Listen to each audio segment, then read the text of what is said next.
Assalamualaikum warahmatullahi wabarakatuh. Anda pernah dijelek-jelekan orang?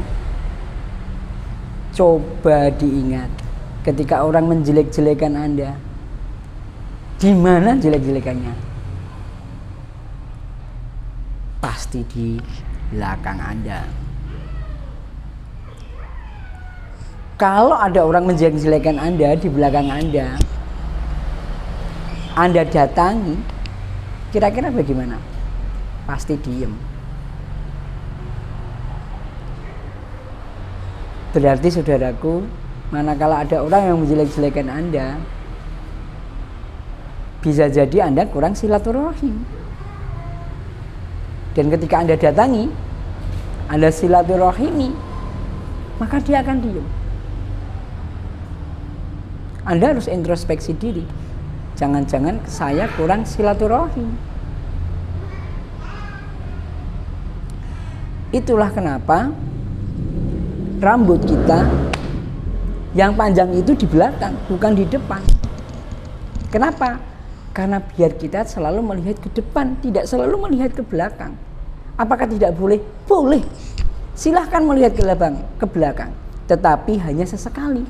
Bayangkan kalau Anda naik motor, Anda nyetir mobil, kok ngelihatnya ke belakang terus, apa yang terjadi? Pasti nabrak, kecelakaan. Jadi melihat ke belakang itu boleh digunakan untuk referensi agar nanti tidak salah lagi. Jadi kalau ada orang menjelek-jelekan Anda, pasti dari belakang. Kenapa dia menjelek-jelekan? Karena tertinggal jauh di belakang Anda. Loh, tapi kan yang di belakang yang jelek-jelekin kita gitu kan atasan kita. Gelarnya lebih tinggi, pangkatnya lebih tinggi, lebih kaya dan sebagainya. Tidak ada hubungannya. Dia menjelekkan kita karena ada di belakang kita jauh. Sekali lagi, coba ada di depan kita, gak bakalan menjelekkan. Atau kemudian nyalep kita terus ke belakang, ke depan sana, gak bakalan jelekin kita. Jadi orang yang menjelekkan kita, ingat, karena ada di belakang kita. Terus kita mau ngapain? Datangi, bilang, jangan jelekin gua dong, kan gak baik. Wah, malas banget. Emang dia siapa? Lah siapa?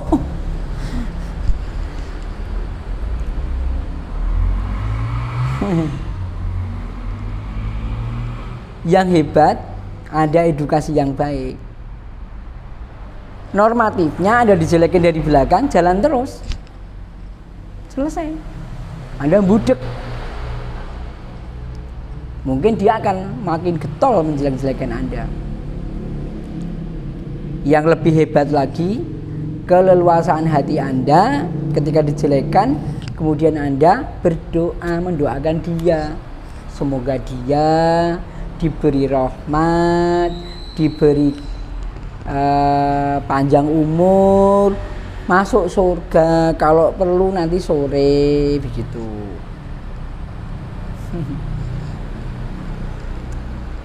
Saudaraku,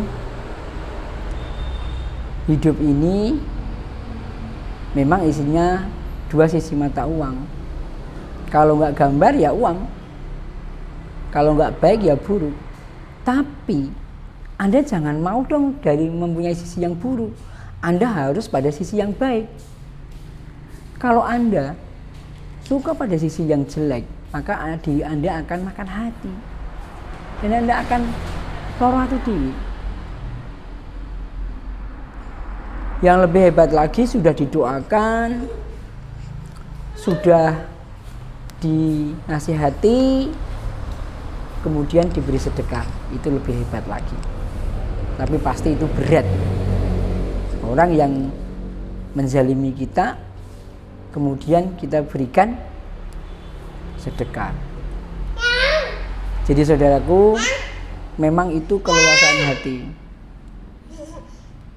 Itu keluasan hati.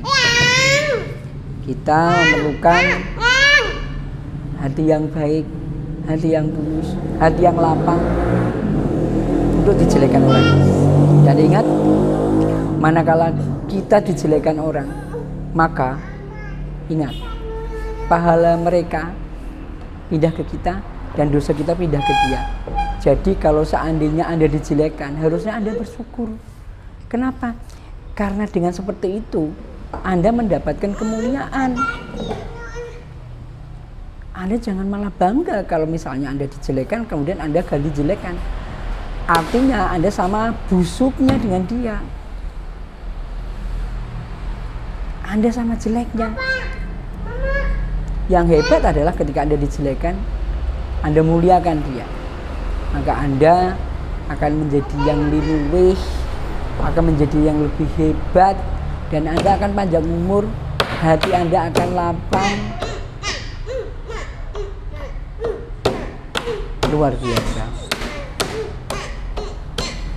Saudaraku, jadilah orang yang bisa berterima kasih, yang bisa bersyukur dengan apa yang sudah kita lakukan. Manakala Anda lakukan itu, maka Anda tidak akan loro hati, tapi Anda akan menjadi lebih baik tanpa harus tersakiti hati Anda. Loh, apakah saya tidak boleh ketika dijelek-jelekin orang kemudian saya balas? Ya boleh, memang normatifnya begitu. Tetapi Anda kan tidak mau menjadi yang normatif, tetapi Anda harus menjadi yang lebih hebat. Jadi bagaimana? Anda mulailah menguasai hati dan memahami ketika Anda dilakukan seperti itu, maka Anda tidak baik. Anda kemudian, sekali lagi yang saya katakan, dengan cara mendatangi, silaturahim, menasihati. Kalau Anda mau menggunakan kekuasaan, apa nggak bisa? Sangat bisa. Tetapi sekali lagi, dengan Anda menggunakan kekuasaan Anda, maka tidak akan menyelesaikan masalah. Justru akan banyak menimbulkan masalah, dan Anda akan menjadi arogan. Anda akan menjadi orang yang tidak mawas diri. Anda justru akan ngobrol-ngobrol. Saudaraku, diri kita punya kelebihan yang luar biasa dibandingkan dengan orang-orang yang lain, dengan makhluk lainnya. Maka yang terbaik adalah kita membebaskan hati kita.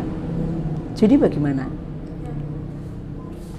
Doakan orang yang menzalimi kita, orang yang menjahati kita dengan doa yang lebih baik.